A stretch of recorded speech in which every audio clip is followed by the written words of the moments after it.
Our defending Cup Series champion, Joey Logano, drives the number 22 Hey, Team high. Penske That's Ford. why I put you on the high seat. 3-time champ, buddy. Hey, buddy. What's happening? How's everybody? So good to have you here, and such great news. 4:30 p.m. Eastern Time. We're going green flag racing. Heck yeah. I was so excited. You know, it's just typical Pocono, right?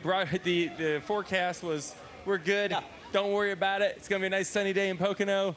No, you can't come to Pocono without a little bit of rain. I know. I saw the forecast and I thought the same thing. I think I remember a lot of rain there. Oh, it's so we were nice laughing about it won't do that. But yeah. But we're good now. A lot of fans here, a lot of great fans. Packed out the infield, sold out the grandstands. I'm glad they're going to get to see a race today. Man, I'm glad you're here, buddy, because we've been looking so much to talk to you. And we just watched a piece on the Victory Junction Gang camp. There's really, in my opinion, nobody that does more using their platform like you do to impact communities anywhere. Well, thanks. I mean, my wife has told me years ago, she said, when you're on your deathbed, do you want people or trophies around you? And I always said both, because I think one helps the other, right? Like if you have the platform by winning races, you can do a lot of good with it, because I say it all the time too, what we do doesn't really make the world a better place in a lot of ways. We drive in circles to end up in the same place to get all the glory. Does that really make a lot of sense? But if you can make that into a huge impact, and there's so many great people in our sport, you know that you guys are part of them, that have made a huge impact in so many great ways. And for us, it's foster care with the Joey Logano Foundation. That's where our biggest, our heart really lies, is at those kids. But there's so many great initiatives throughout the garage. Yeah, and that's what shocked me. You know, I've always known you as a competitor, and I always had a ton of respect for you on the track. One of the themes that was brought up was that Joey Logano is misunderstood. You know, I heard people boo when you walked up here. And in early... What do y'all think? There it is, right there. Well, hey, they were booing when I was signing their autographs a minute ago. Now they're booing. I don't get it. Come on, guys. And so for me, I felt for a large part of my career, I felt misunderstood. I felt like, you know, I mean, Tony Stewart gave me the Eddie Haskell moniker because he's like, hey, he's one guy to your face, but he's a different guy on the racetrack. And I always thought, well, yeah, that's what you have to do. Right. And I want to ask you about that and combine that with you saying you could never live up to your expectations. 3 championships, all these wins. What's the difference between you off the track and on the track? I feel like we can relate a lot to that, because I feel like when you were racing, everyone looked at Carl as fake.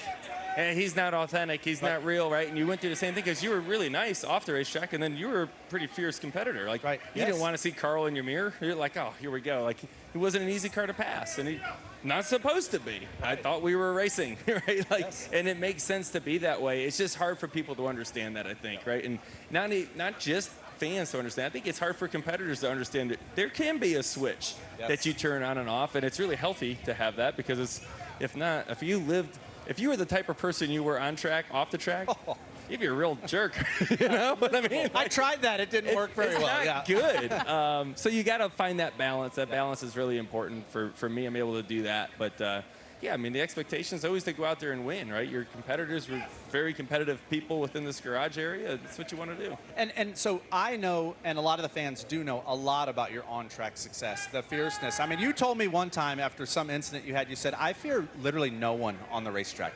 We've got a funny thing we're going to ask you here in a minute about that. But they need to know more about that laundry list of things. If you don't mind, just touch on a couple of high points. What are the things you're most proud of off the track? Because it took me about 15 minutes to read through all of the things that you've just done in the last 2 months. Yeah, well, my family is what I'm most proud of, right? My kids, my wife. I got an amazing family that I cherish so much, and that's been my best decisions I've ever made, hands down. On track, off track, that's the winner. I'm proud of the things we've done with the foundation. We've done some amazing things, whether it's, you know, when COVID first hit and trying to impact a lot of the first responders, because we didn't know what was going to happen through all that. And then also with Hurricane Helene, the impact we were able to make last year up there in the mountains near Asheville, and continuing to do that. Shoot, we gave away 3 cars this week to people up there. So there's been a lot of great things, a lot of, you know, but we have a great group, right? Like, it looks like it's just me doing it, and we only do that because I'm able to go up here and talk about it. But it's a huge team, right? We have great people working at Joey Logano Foundation, but we have great supporters with the fans, our sponsors. You see Shell and Pennzoil, they're big supporters for it. Everybody jumps on board with us, and that's what makes it really, really special when you do those type of things. And that list is all the amazing things when the switch is, I'm a great person, I heard a story about you at the zoo, though, that tells me a little bit about the competitive side of Joey. Well, we talked about this on the podcast, Sag and Pennies, a couple weeks ago when you joined us. Talk about you. This man fears no man. He also fears no polar bear because he thinks 3 middle-aged men can take on a malnourished polar bear, Joe. Well, I heard you were at the zoo looking at the bear, and you said, I think we can take it, guys. Well, yeah, I lived in a zoo. It's domesticated, you know, and it wasn't hungry. It's not out in the wild, you know. I think we could. Unassuming. I also said there's one sacrificial lamb on this whole thing. Somebody is going to take the hit, right? Like, okay, one person's going to die, but the rest of us could. This is why gonna make it. This is Yeah, why you have absolutely. 3 championships, because A, you really think you can take a polar bear, and B, you have a plan. You're like, we're going to do this. We're gonna do it, And that's yeah. what it takes here at Pocono and all these tracks to drive down the corner and just like make it happen. So I thought that story told me so much about you as a competitor. Let me see if the fans agree. Guys, do you think Joey Logano could take on a polar bear and win? I mean, why not? They know it. Hey, if I had these two with me, it would help a lot. Those I got bigger sound like muscles. cheers to me, Corey. I feel if I took Carl and a couple of his buddies and me and you, I think we might get might that be polar bear to okay. go. You know, Right? hey, Joey, you were a part of one of the all-time, not only all-time greatest quotes in NASCAR history, but one of the all-time greatest Pocono He knows finishes. where we're going with this. Let's fire Yes. this up. 2010, Joe. You know what I'm talking about. Yeah. Iconic. Yeah. Kevin This is Harvick almost gets the best save ever. Almost until right there. Ah. That was going well. Okay, so how old are you here, 2010, Joe? I was 20, 19 or 20. Just a fiery young pup, huh? Wow, I was no fiery fear in then, those too. eyes. I was fiery then. Yeah, that was a different point in my career earlier on. And I was getting pushed around a little bit as a young guy coming in. And really, at that day and age, there wasn't much rotation in the Cup Series garage. So I was the youngest guy out there for the first 6-7 years of my career. And one of the only rookies coming in as well. So I was trying to find my place. How do I handle a lot of these things? A lot of controversy was around me. I was aggressive as well back then. So I didn't know quite how to handle everything. And yeah, I had this quote fired up and I was ready to use it.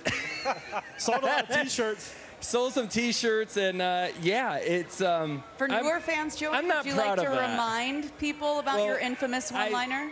Yeah, I said that Kevin's wife wears a fire suit in the family, and that wasn't nice to say. I bought one of the I made T-shirts. it It was great. personal. It wasn't cool, but I will tell you something that is funny. It tells you a lot about my wife. Years later, this is like 3 or 4 years later, Kevin and I have another run-in on the track. This is after it was a shootout in Daytona, and I was mad. I get back into the motorhome. My wife's wearing the T-shirt. When I walked in, this is 10 minutes after the race, I'm pissed, right? And I go, too soon. Like, way too soon to be wearing that T-shirt. Well, Kevin, obviously one of the fiercest competitors, great TV broadcaster now. Yes, But we the get fact along that you now. yeah, the fact that you were up there racing with him at that time, and we talked about it earlier, it's that there was a point in your career where you were down and you dug back out and made yourself a champion. And you were young, you didn't have the experience to do it. A lot of people are questioning you, and I have a lot of respect for that period of time in your career. Well, I appreciate it. I needed it, right? Because, I mean, you look at young Joey on TV, and I feel like he's such a different person, right? Because when I came in, I mean, Corey, you know, sliced bread. I had all this stuff around me. I was supposed to be the next shining star immediately, right? Like, I was like the first rookie coming in the sport for a while, and I was going to be the one that changed everything, and I didn't. And a lot of that was because I won too easily as a kid.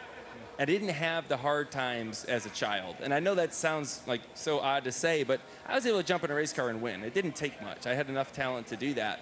But at this level, everybody is really, really good. And I had to learn how to lose, right? I had to, it's weird as it says, I had to become a good loser, meaning I had to figure out why I got beat and learn from it and move on quickly.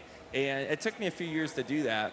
I ended up losing my job, right? I mean, I wasn't able to maintain the 20 car. And by the grace of God, the 22 car opens up. And what an amazing stars-aligned moment, because when you look back from that moment of my career, getting a nice fresh restart at Team Penske with Shell and Pennzoil, I mean, you couldn't ask for a better situation.